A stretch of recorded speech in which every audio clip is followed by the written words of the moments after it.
எல்லோரும் நல்லா இருக்கீங்களா? நான் இன்றைக்கி என் பையனுங்களுக்காக ஹெல்த்தியான இந்த கேவுரு கூழ் செய்கிறது எப்படின்னு போட்டிருக்கேன் பாருங்கள். நான் நைட்டில் கேவுரு பாதாம் ரெடி சேர்த்து ஊற வச்சுப்போம். எங்கள் அம்மா சின்ன பிள்ளையா இருக்கும்போது எங்களுக்கு இந்த மாதிரி தான் செஞ்சு கொடுப்பாங்க. இந்த மாதிரி ஊற வச்சுட்டு காலையில் எழுந்திரிச்சி அரைச்சி அதில் பால் எடுத்து தான் நாங்கள் கூழ் செய்வாங்க.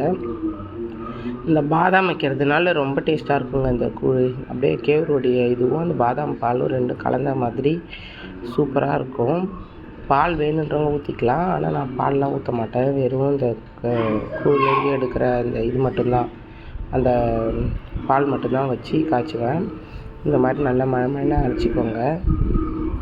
நல்லா மையிற அளவுக்கு அரைச்சாதான் அதுலேருந்து நல்லா பால் வரும்.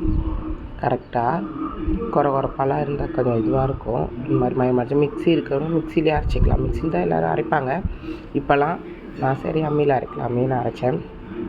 இந்த மாதிரி அரைச்சி எடுத்துகிட்டு அதுக்கப்புறம் ஒரு துணி போட்டு, பெரிய வடிகட்டு இருந்தால் வடிகட்டிக்கலாம், துணியிலையும் வடிகட்டிக்கலாம், நம்ம இஷ்டம் தான்.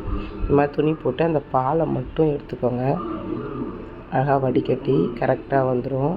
பாலை மட்டும் எடுத்து வடிகட்டி எடுத்துக்கிட்டு அதுக்கப்புறமா ஒரு பால் காய்ச்சிற சட்டி ஒன்று எடுத்து அதில் இந்த பாலை வடிகட்டி வச்சுங்க. தண்ணியெலாம் ஊற்றாதீங்க, இதுவே கரெக்டாக இருக்கும். ஆனால் தண்ணியாக நாங்கள் குடிப்போம், அதனால் நான் இந்த அளவுக்கு அப்படியே வச்சுக்கினேன்.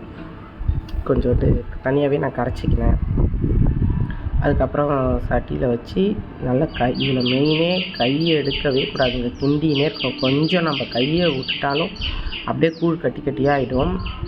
அதனால தான் நான் அடுப்பில் வச்சுட்டு கேஸை பற்ற வைக்கிறேன். வச்சுட்டு அதுக்கப்புறம் கிண்ட ஆரம்பிக்கிறேன். அது மாதிரி கை எடுக்காமல் நல்லா கிண்டிங்கன்னா நல்லா திக்காக வந்துடும் ஓரளவுக்கு. நாங்கள் டீ குடிக்கிற மாதிரி தண்ணியாக தான் குடிப்போம். எங்களுக்கு கட்டியாக பிடிக்காது. அது மாதிரி நாட்டு சர்க்கரை போட்டாலும் பசங்க பிடிக்காது. அதனால் நான் வெள்ளை சர்க்கரை தான் போடுவேன். கொஞ்சோண்டு சால்ட்டு டேஸ்ட்டுக்காக அது எல்லாத்தையும் போட்டுட்டு அப்படியே எடுத்துங்க. இது ஊற்றின 5 நிமிஷத்துலேங்க அப்படியே கட்டியாகிடும். இந்த மாதிரி தண்ணியாகவே எடுத்துக்கோங்க. கரெக்டாக வெந்துருச்சு அந்த மாவுலாம். ஊற்றி நம்ம கிளாஸில் ஊற்றுறதுக்குள்ளே கட்டியாகிடும். சூப்பராக இருக்கும். நீங்களும் ட்ரை பண்ணி பாருங்கள். டாட்டா, பாய்.